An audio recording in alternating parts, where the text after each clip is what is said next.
All right, let's get going. I want to thank you all for joining us today. I'm David Morrison, one of the advisors at Prosperion Financial Advisors, and welcome to EDU, our latest EDU session. We started Prosperion EDU a number of years ago in person, and we've been excited to get to continue that online here. So happy you could join us today. We've got a great session with my friend Scott Lumpkin. So, Scott, give it a wave, say hello. Hi, Uh, everybody. I'm thrilled to be with you today. David, thanks for inviting me. this is going to be fun. So, what you guys are going to experience is less of a presentation and more of a conversation between me and Scott. I've gotten to know Scott over the last years. He is an expert in philanthropy. He spent 32 years at the University of Denver and in their development fundraising area. And then for the last decade, he's also had his own consulting companies, helping great nonprofits around the country uh, with their planned giving and fundraising. So I've gotten to know Scott at an institution that he helped found, actually, called the Colorado Planned Giving Roundtable. CPGR is a group of nonprofit fundraisers and executive directors, plus a few affiliated professionals like me, CPAs, attorneys, who are all about trying to get planned giving, which we'll talk about today, spread more widely and broadly. But Scott, I've enjoyed our relationship over the years and appreciate so much you being here with us today. Thanks so much, David. Yeah, David mentioned the Colorado Plan Giving Roundtable a week ago. This or last week, there were 300 of us gathered at a hotel down in the south part of the city, talking about this, about planned giving and gift planning. And our theme today is philanthropy made easy. And philanthropy is a topic that David and I are both excited about. As David mentioned, I spent an entire career at my university and the University of Denver, and was there during the great days under the leadership of Chancellor Dan Ritchie. And I'm just thrilled to have had the chance to work with him and so many generous donors who transformed the DU campus and the university. And that really inspired me to look at how philanthropy can be easy and impactful. And that's really a lot of what we want to talk about today and have a conversation about just that, how philanthropy can be more meaningful, more impactful, and what are some easy ways to do that. Absolutely. Well, again, I appreciate you being here, Scott. So we are recording today's meeting, and so that's why we've got all the cameras turned off and everybody muted. We would love to hear your questions. So for those, the best way to submit those is just shoot me a quick email.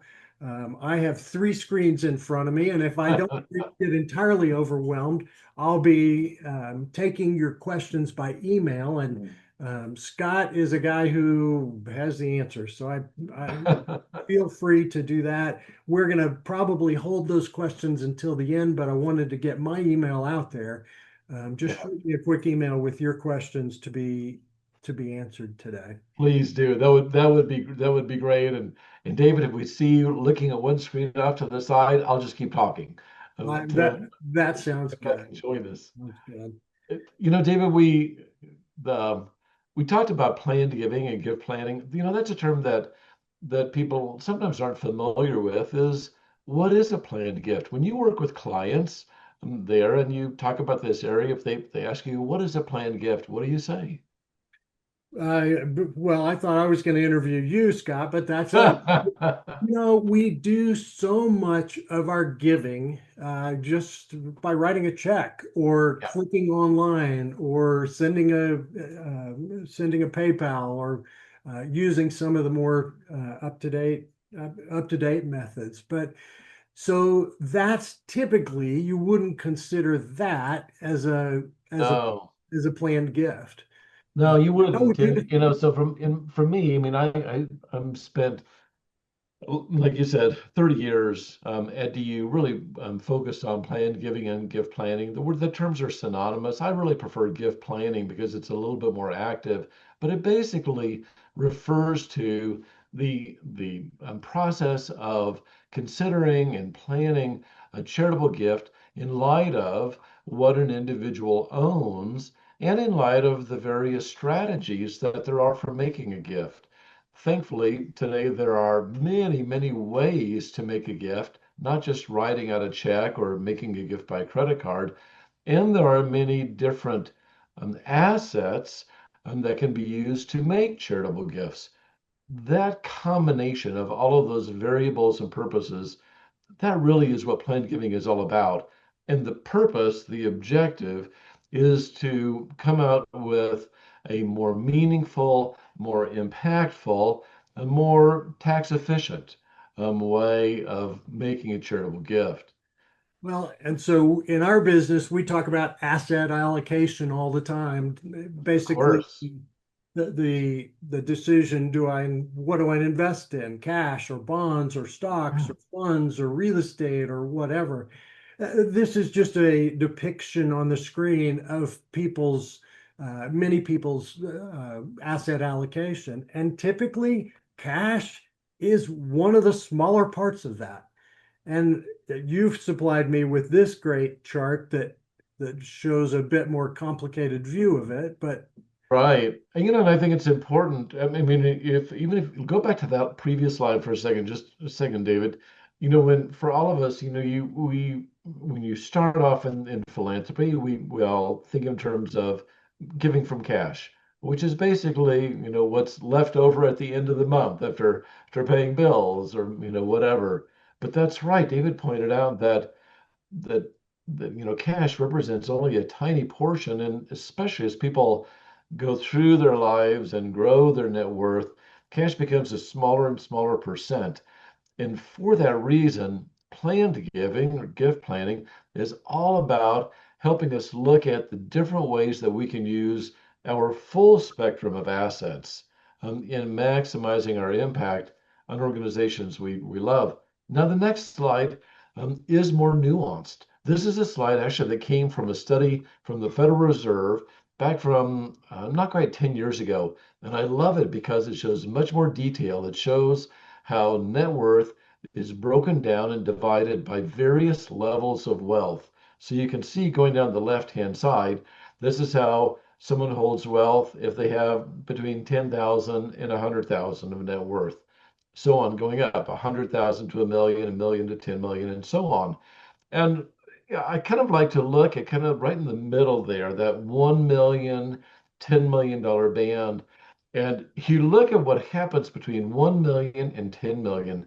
There's some really interesting things that are going on. First of all, at the $1 million level, you see that the primary residence is still pretty big. But I mean, it's like, what would you say, David? Maybe 20, 25%. right, right. Cash is still only 10, but look, by 10 million, that the primary residence is maybe 10%, 15.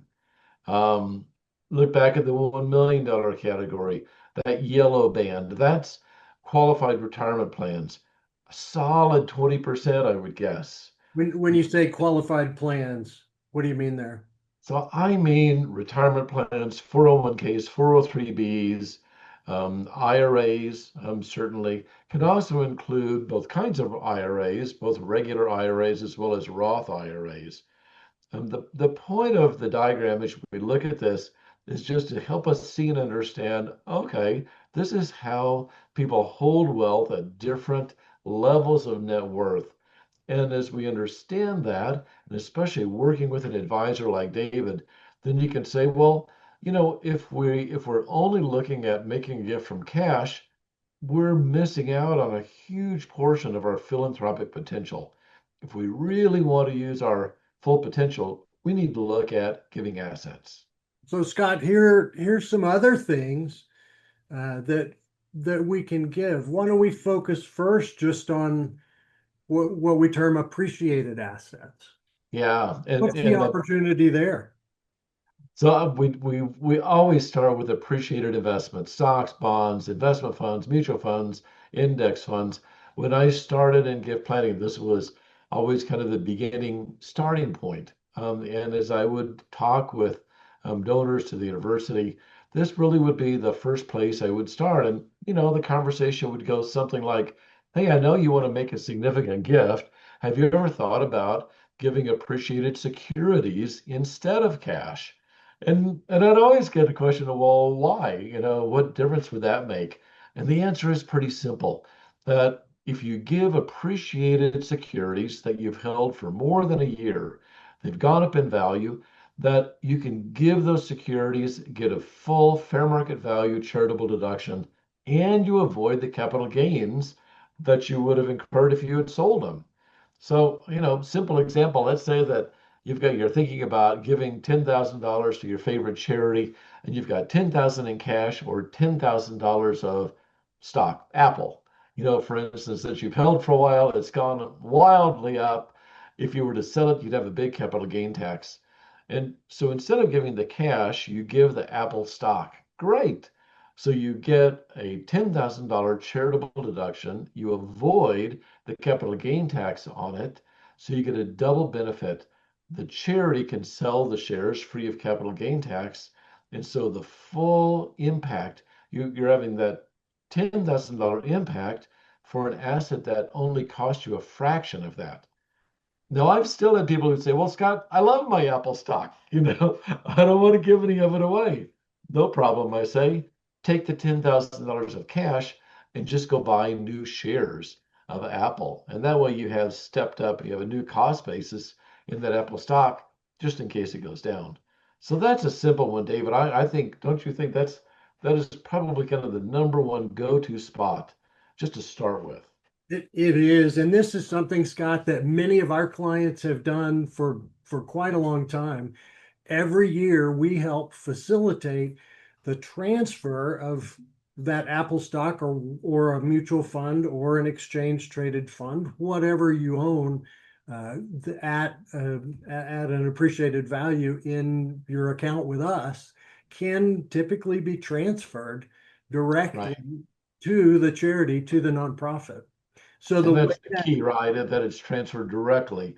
Can't, it has to go directly from the donor's account to the charity, and then the charity decides to sell it. exactly the way that works typically is you notify us that you'd like to give $20,000 worth of assets to your church, to your charity, to whoever you want to benefit. And what we'll do is help you identify which securities to do. And we actually dig into the specific tax lots. So, what if you bought Apple 15 times at different points over the years? Or if you had a fund, a mutual fund or ETF that was reinvesting dividends and buying, we'll pick the specific tax lots that would have the best tax bang for the buck. And then facilitate the transfer. Typically, it's once we have the conversation, identify the security, and have the conversation, we'll send you an electronic form that you sign, and we that does it. That sends the assets directly to your charity. You'll get a letter from them that acknowledges that on August 14th, I received 200 shares of whatever stock or fund. And then that's how you substantiate the tax deduction.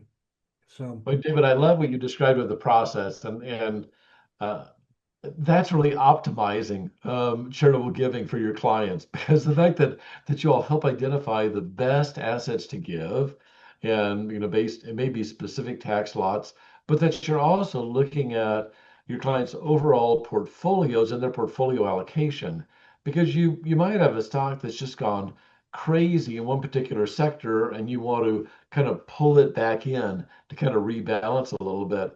Well, giving appreciated assets like this is a way of rebalancing without incurring any tax costs. So awesome, well done. Let me ask you, David. Another the type of gift that we saw consistently when I was at the university were gifts of real estate. And for a lot of people, if we saw, back on the wealth chart, real estate becomes a more and more significant component often, and beyond a person's personal residence. Have you seen that in your practice? I absolutely have. When we do financial planning, certainly we talk to you about your securities, investments, the kinds of things that we do day to day. But we also look at your whole financial life. That's why we ask you all the nosy questions and go through the process of your Wealth Vision financial plan, because there's some opportunities there. Today, I think about several clients who, over the years, were real estate investors and landlords. They had rental properties that they enjoyed having the benefit of the income from and deductions and all that over the years. But being a landlord is not as much fun anymore, Yeah. for lots of reasons. So I have some clients right now who are considering gifting real estate to charities. Now, Mhm. at our conference last week, we actually heard that many of particularly the larger nonprofits, are pretty well set up to receive Right. gifts of real estate. Right, right. And we did that at DU, and we had a full office that I could work with. And so we were able to handle everything internally, but not, I mean, most charities don't. Most charities are not as large, as a university. And so they don't have that capability. That shouldn't give people pause. That shouldn't cause them to say, oh, well, my, favorite charity can't handle gifts of real estate. The great thing is that today there are actually very reliable, reputable third party charities. They basically exist to take any kind of non cash asset that, if a particular organization can't or doesn't have the resources to accept it, these third party organizations can take the asset, sell it, market it, and then distribute the proceeds back to your favorite organization. So that's great that solution So is out Scott, we titled this presentation Philanthropy Made Easy. That sounds a little more complicated, but is it not too bad? It's really not too bad. I can tell you, I've had a number of clients walk through that process, and literally it's as simple as saying, hey, here's the organization. Let me put you in touch with them. A few phone calls, literally, and they handle all of the details. They make it so easy. Believe it or not, even with things that I confess I don't totally understand, things like cryptocurrencies. David, those are still a mystery to me. I gotta admit, but I know that there are people out there who are donating cryptocurrency, and so it is possible, and we can the kind of the greater gift planning, plan giving community. We can make that easy, and we can help people get the maximum tax benefits from it. Now there's a whole nother area of assets. We mentioned it on the previous slide, retirement assets. And for most of us baby boomers, retirement assets make up a significant component of our net worth. David, I assume that that's the case for many of your clients. Yeah, absolutely. The opportunity to grow tax deferred, grow assets tax deferred in something like an IRA or 401k, or even tax free in a Roth, is compelling. And Yeah, yes, indeed, many folks hold lots of their wealth in what we call qualified plans or retirement assets. right. Another And so we'll opportunity talk about too. that. Let's come back to that real quick. I just want to mention quickly insurance policies. Exactly. Many times you buy insurance at a young age when it's inexpensive, and it turns out maybe it's not such an important part of your financial life and financial plan. And you can take all or a part of an insurance policy death benefit and give that to charity. The way you do that is just with the beneficiary designation. So Right. we'll talk Right. about that in a minute. But so Scott, donors, you've seen this over the years. Their primary motivation is not tax savings. It's certainly a benefit, but but typically it's there and something we want to pay attention to. But with changes in the tax laws, what if you don't itemize? You know, Yeah. Ever since the 2017 Tax Act and now the latest one that was just signed last month, the number of taxpayers who itemize their deductions, that's what that's referring to, right? Who itemize their deductions, it has dropped now below 10%, below 10%. And you think about if you have a client who is retired, maybe their home is paid off, they don't have any mortgage interest. If they live in Colorado, Colorado is kind of middle of the road for property taxes. The reality is for the vast majority of taxpayers nationwide, and I think probably here in Colorado, is that over 90% claim the standard deduction. And so, what is that for 2025? Well, with the new bill, the numbers are that a married couple, the standard deduction is 31,500, and a single taxpayer is 15,750. There's other adjustments, right, David, for if you're over 65 and different things but that's kind of the core starting point, right? And so if you don't have itemized deductions, or deductions to itemize that add up to more than those numbers, then you just claim the standard deduction. yeah, Americans are very generous. Our clients are extremely generous, but still 31,000 is a whole lot of money for your charitable deductions and other to eclipse and not just use the standard deduction. Right, So I know right. there's a little tax break that's coming in the new bill, not till next year. Yeah. This is really interesting. And it was kind of just showed up in the last minutes. I was watching the negotiations and keeping an eye on those. And just kind of in the last minute, this provision passed through and it's actually now made permanent. And it's a charitable deduction for non-itemizers. In other words, for taxpayers who just claim the standard deduction. And the basics of it is that starting in 2026, so starting next year, that taxpayers can claim a deduction kind of above the line in addition to the standard deduction for up to $1,000 in charitable gifts for a single taxpayer or $2,000 for joint filers. And so that's wonderful. It's nice. It's not going to, if you have someone who's made $10,000 of charitable gifts, they're not going to be able to claim the deduction for that full amount, but it's better than nothing. Um, Well, so let's talk for a minute then about what are some ways that you can actually save on taxes with your charitable deductions, even if you don't itemize. I yeah, great question. I love this one. Please go ahead. Well, so many of you are probably aware, and I know that because I've helped some of you use QCDs, qualified charitable distributions, from your IRAs for your charitable giving. And so if the rules are, if you're 71 and a half, which used to be the required minimum distribution age, that's of course gone up to 73 and going up even higher. But if you're 70 and a half, you can gift not just your RMD to charity, but up to $108,000 per spouse.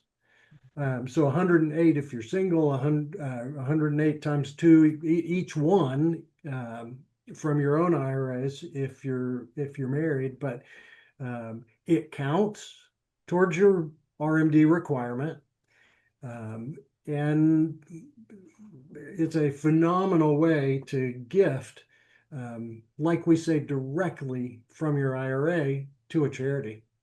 Right. David, this has become one of the most popular and growing in popularity charitable giving techniques. This is kind of what we meant earlier about philanthropy made easy. This is a relatively new technique, new within about the last 10 years, It was on roughly. again, off again for a while. Was. Hmm. Yeah, kind of like the non-itemizer deduction, but now it's permanent.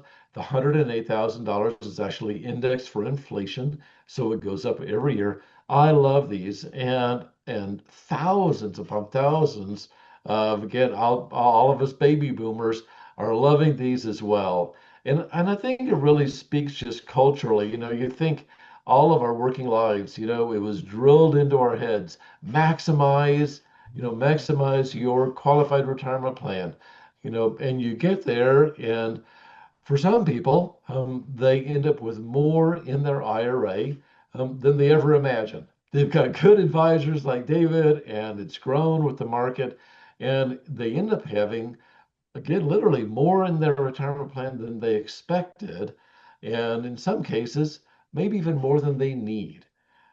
And so, Well, for you've heard the term IRA millionaires, of and course, it's frankly because of what financial markets have done, and over time, and people continuing to defer. right, right. They're So more. this honestly, David, for this, my recommendation is if you have a client who's 70 and a half or over 70 and a half, and they want to make charitable gifts, I literally would take this the first starting point. I would start here and say, do you have an IRA? And it's a regular IRA. We're not talking about Roth IRAs. Do you have a regular IRA? Do you like to make a difference with nonprofit organizations? This is a great place to start because it does help you save taxes. You never even have to recognize those distributions. It counts against your required minimum distribution, kind of a win-win all the way around.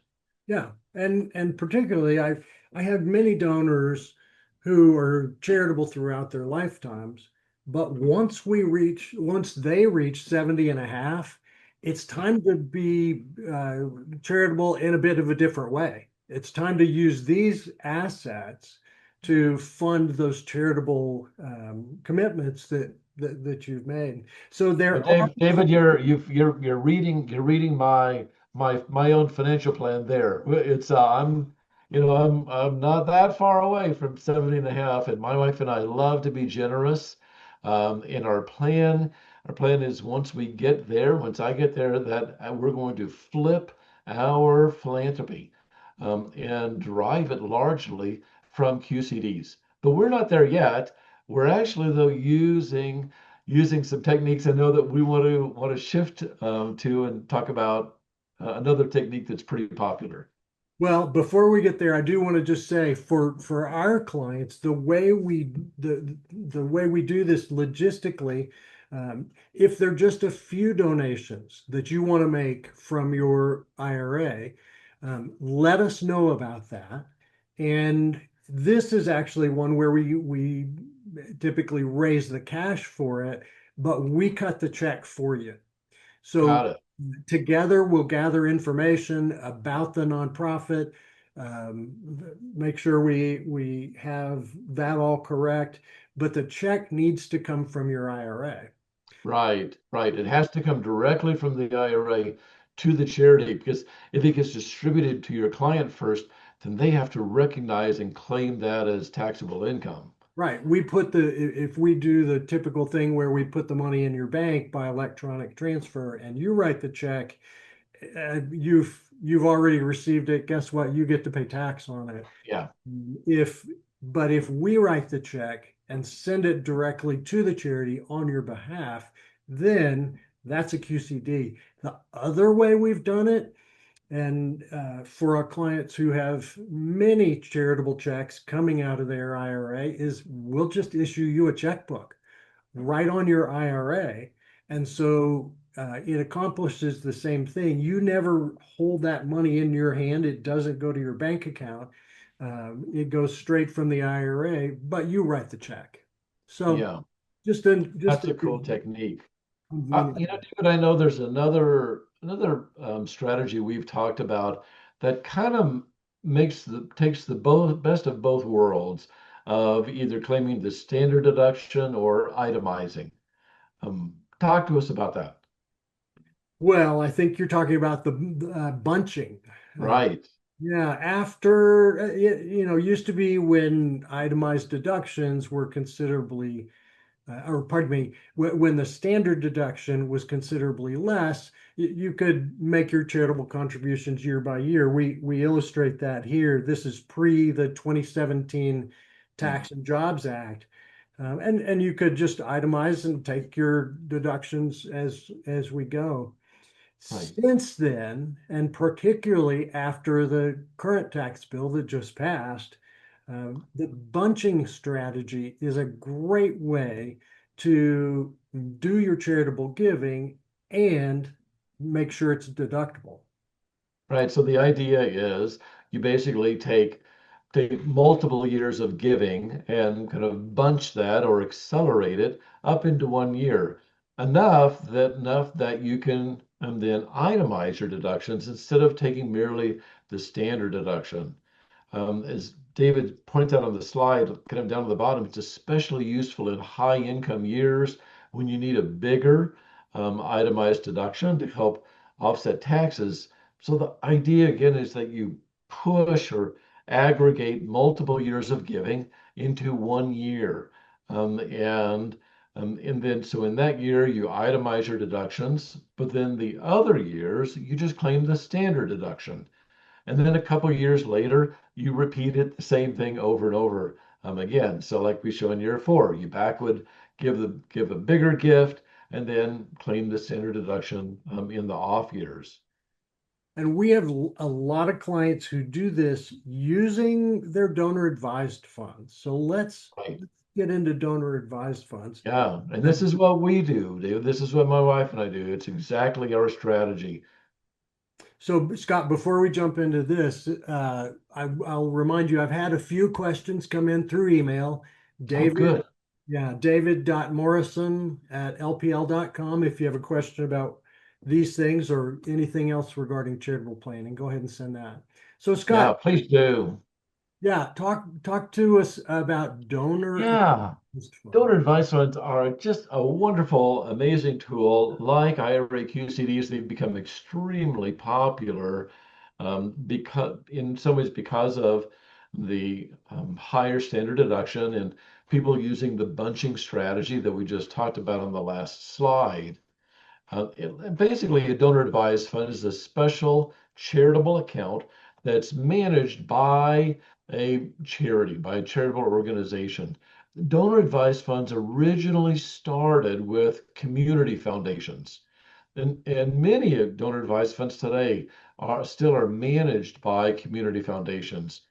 Now it's expanded in the you have organizations that you wouldn't expect that would be offering donor advised funds that include like the major brokerage firms and stuff. And David has a list of them right here. We'll maybe talk about those in a second. But just go back for a second, David, there. So the basic idea behind a donor advised fund is it allows donors to make a contribution and generally maybe a larger contribution, bunching like we talked about on the last slide. They receive an immediate tax deduction, but the funds are held in the donor advised fund until the donor recommends that a grant be made to a specific charitable organization. And so it's been kind of described as a simple version of a private foundation, and which is true. So it's a way of making charitable gifts, holding them, having them invested, they grow until you're ready to request that a grant be made to your favorite organization. So the benefits we've shown there, immediate tax deduction, the funds can grow tax free, you don't pay capital gains on it. The DAF, Donor Advised Fund Administrator, they take care of all of the record planning, and it's a phenomenal strategy to use. So again, today they are extremely extremely popular. The assets in donor advised funds every year are just going through the roof. So powerful tool. David, I know you've used, as you mentioned, you've used donor advised funds with again that bunching strategy with your clients. I have indeed. I have a donor advised fund account personally. Many of our clients do as well. It solves a number of issues that are around charitable Yeah, giving. yeah. One of the first ones that I hear about is, and for me too, is simplicity. Because I agree. instead of making 14 contributions to all the different organizations that we want to support, I make one contribution to the donor advised fund. Yeah, And then I point and click on the donor advised fund website, which is a piece right, of cake, to request and recommend a grant from the fund that I've established at the DAF. And, right. and then they mail the checks, and I don't have to worry about it. Yeah, The you can side set benefit. up you can set up recurring Mhm. donor advised funds, to an organization. Um, as you mentioned, David, the administrators of donor advised funds today, they've gotten so good at making it easy. There's our theme again, that you can just go to their website, with a couple of clicks, 10 minutes tops. And they've taken care of it. Some of them even have apps on your smartphone. And so I agree. These are a tremendous tool, really makes charitable giving easy. Well, I have clients who are used to uh, giving to their church every month. They put a check in the plate and remember that every month. But actually, with the donor advised fund, they do it more easily, more securely, and the check goes straight to the church every month. That's what we do for our church. We just set it up on a monthly basis from our donor advised fund and just comes out automatically. Another great benefit of donor advised funds is the anonymity, if you want. Yeah. And I know this Yeah. is probably frustrating for charities who want to be in contact, but my Right. goodness, we get enough junk mail already, and thank you for your acknowledgement, and then your umpteen newsletters that follow, and okay, maybe some extra solicitations that come. I've had many clients, many donors say my mail goes way down by using the DAF. And Yeah. Yeah. because the check comes from the iGift or the National Christian Foundation or Fidelity or one of the community foundation donor Yeah. advised funds that's available. And it doesn't say David Morrison or Scott Lumpkin on it, That's right. unless you want it to. Yeah, exactly. And not the last thing, but one more thing to say is the entry level is minimal. You don't have to have $100,000 to open a donor advised fund. And I think most of them today are in the 5, 10, maybe $20,000 range. Does that sound similar, David?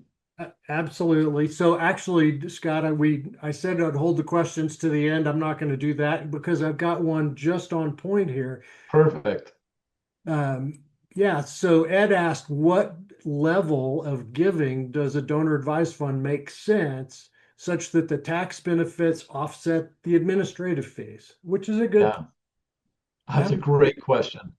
Yeah, and I think as I mentioned, most of them set their minimums at 5, 10, maybe $20,000 for an initial contribution. for initial contribution just to open up the account.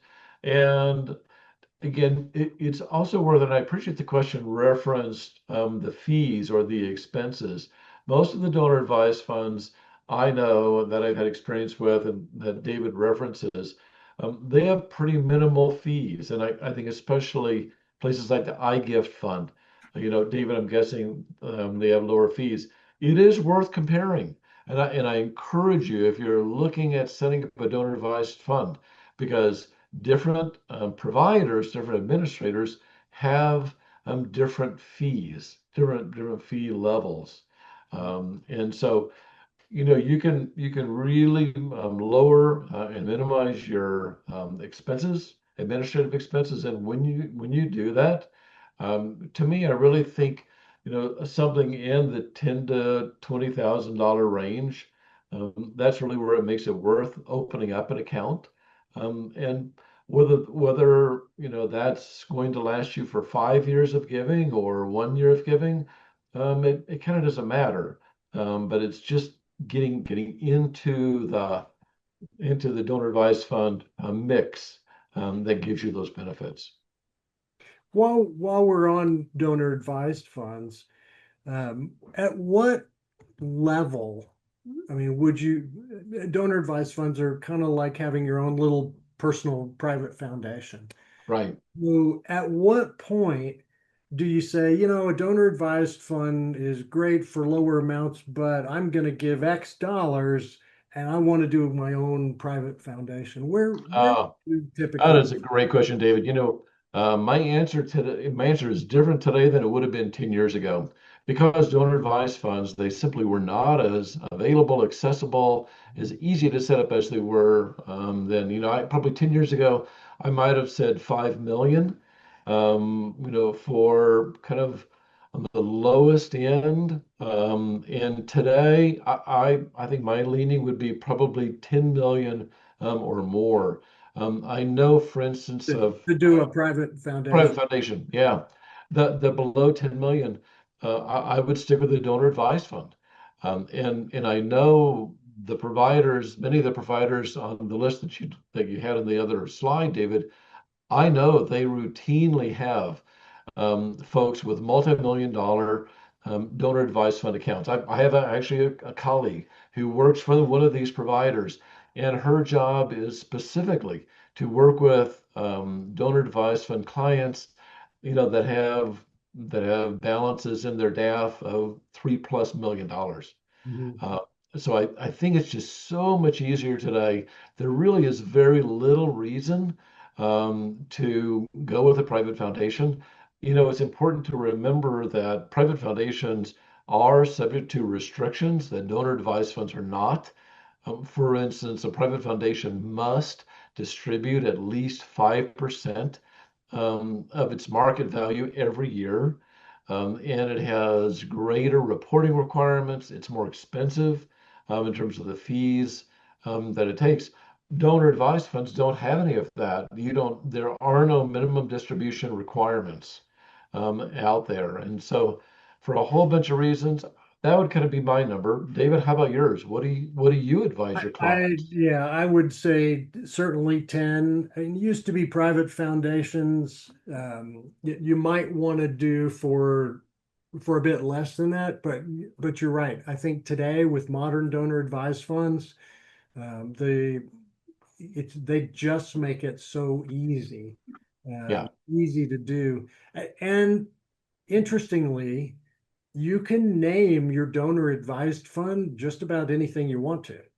right. So if I want to have a family family foundation, I could start the Morrison Family Foundation donor advised fund account. Right. Even though it's not technically a foundation as the IRS describes it, if you want to use that in a generic sense, absolutely.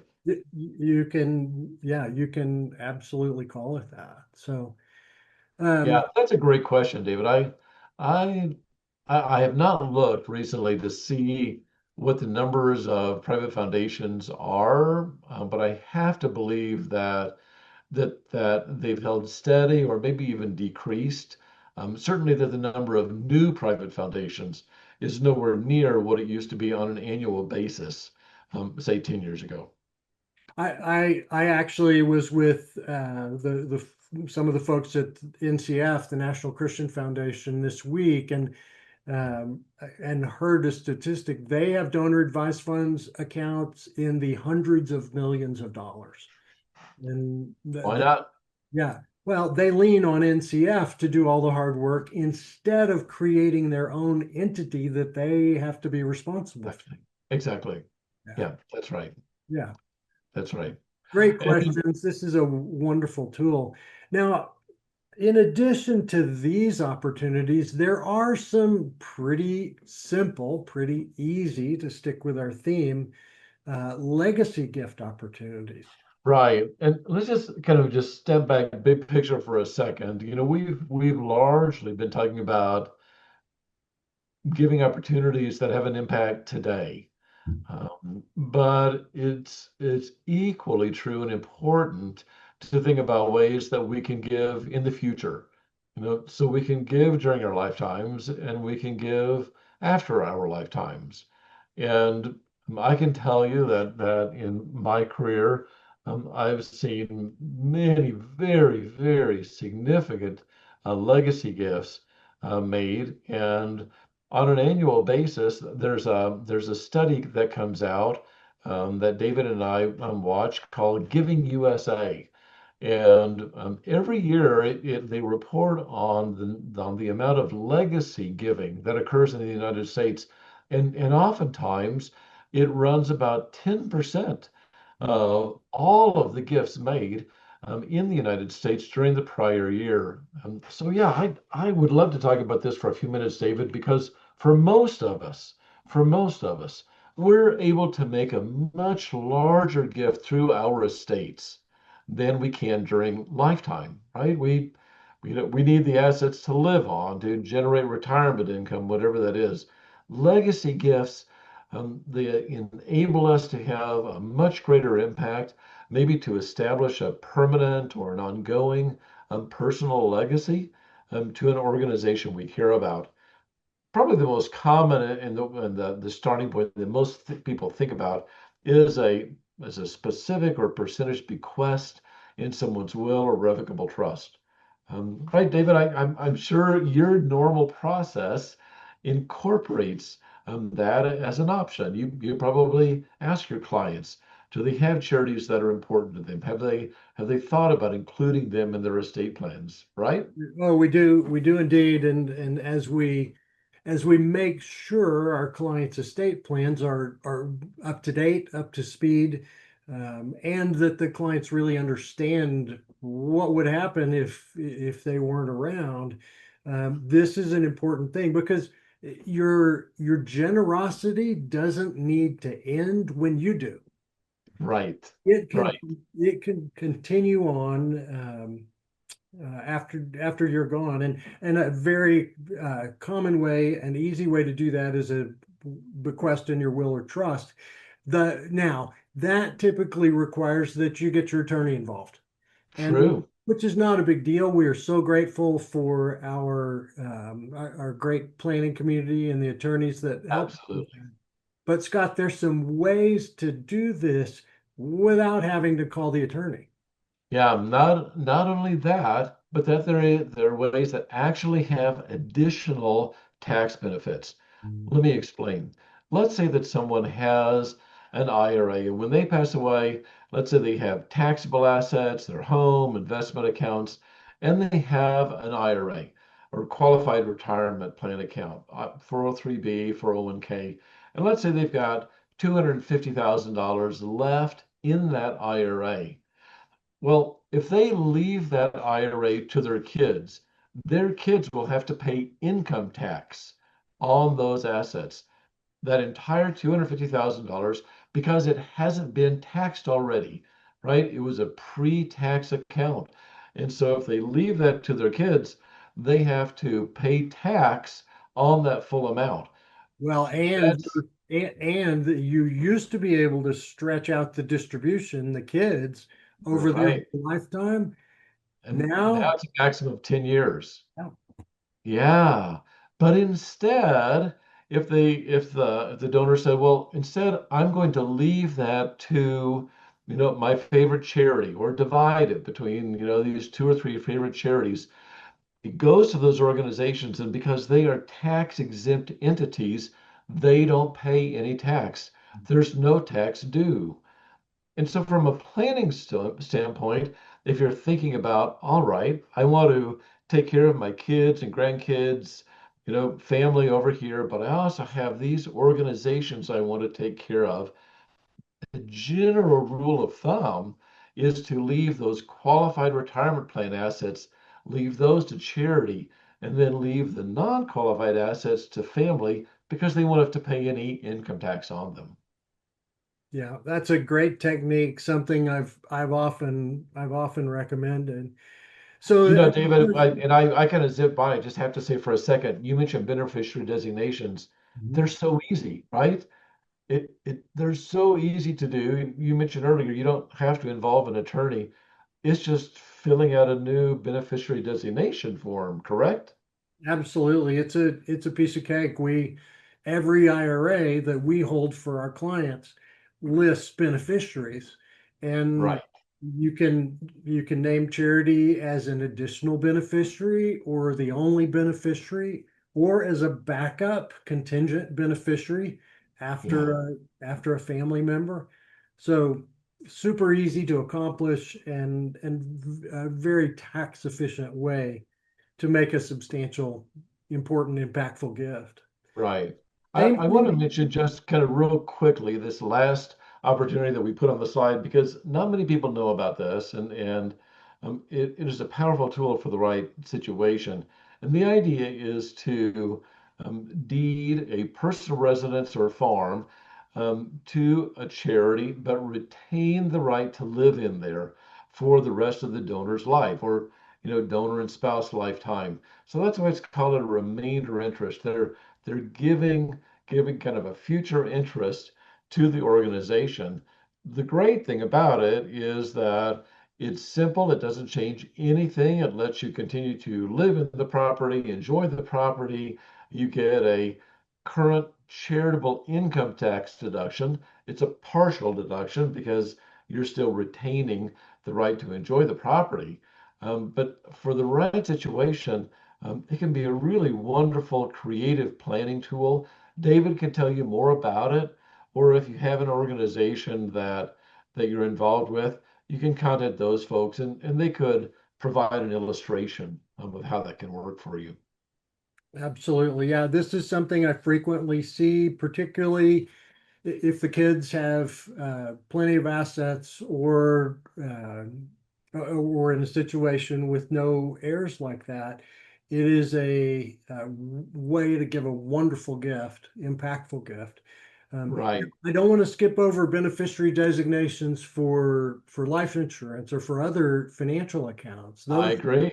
Now that's another great technique. Again, accomplished very simply, and Mhm. and you don't have to call the attorney. So David, I know we're starting to get toward the end of our time here.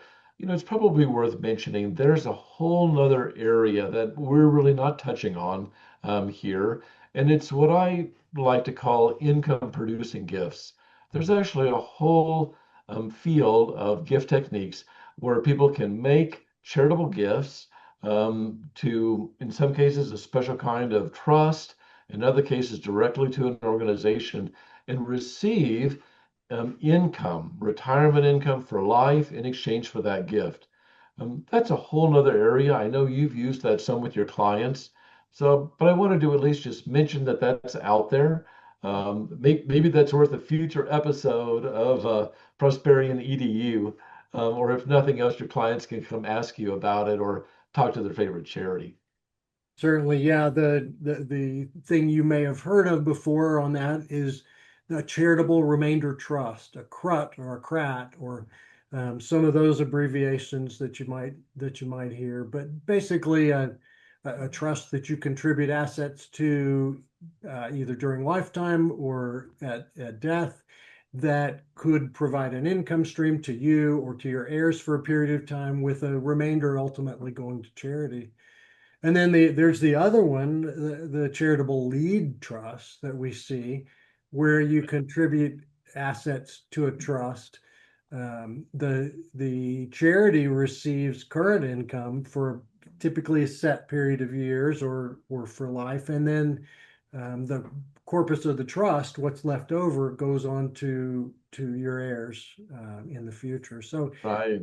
And then the last one that we should at least mention is a charitable gift annuity, which certainly. is the simplest version of all. It literally is just a simple contract between the donor and the charity that the donor makes the gift and the charity has this two-page contract that just says in exchange for the gift, we're going to pay you this much for the rest of your lifetime. And where the trust gifts, those are going to be higher amounts. Gift annuities may be as little as $10,000. And in some cases, you can even use an IRA QCD to fund a gift annuity. But that's all we wanted to touch on that. Just know that if you'd like to explore ways to increase your retirement income through charitable giving, we can help you explore that. Sounds great, Scott. Thank you. Thank you for that. So in summary, I hopefully we've shown you today that little bit of planning, you can even make a more impactful gift. Non-cash gifts are a piece of cake. Um, New tax rules actually offer some opportunities to make additional gifts and save taxes. Remember that some assets are better for giving than others. We talked about that. And then finally, my giving doesn't need to end when I do. So Great. David, how do we do on questions? Do we have any questions out there that we need to cover? I think we've hit the questions that were submitted. Scott, is there anything else you think we ought to cover before we wrap up? I guess the one thing that I would encourage everybody is to take time, either just yourself and your spouse, with your advisor like David, um, you- just to take the time and stop and think, what are the organizations that I care the most about? What are the top two or three? Most people that I work with have two or three organizations they care the most about. And I just encourage you to stop and think, okay, here I am at this place in life. If I was going to have a really meaningful impact on this organization, what would that look like? Even if you don't know how you do that or make it come about. So I encourage you to dream. The organizations that we all support, they make society better. That's why we support them. And so I just want to encourage you to dream about, having the biggest possible impact. Work with David, work with the organization to see how to do that. And I just want to say again, thank you for joining us. Thank you for allowing me the chance to come and join this episode of Prosperion EDU. David, thank you so much. We've known each other for a long time, and I'm thrilled to finally have a chance to spend this hour partnering with you. Thank you, Scott. It's been a pleasure and a treat. So wrapping up, let me ask you one question. So you spent much of your career working at a university, and you helped people facilitate these gifts.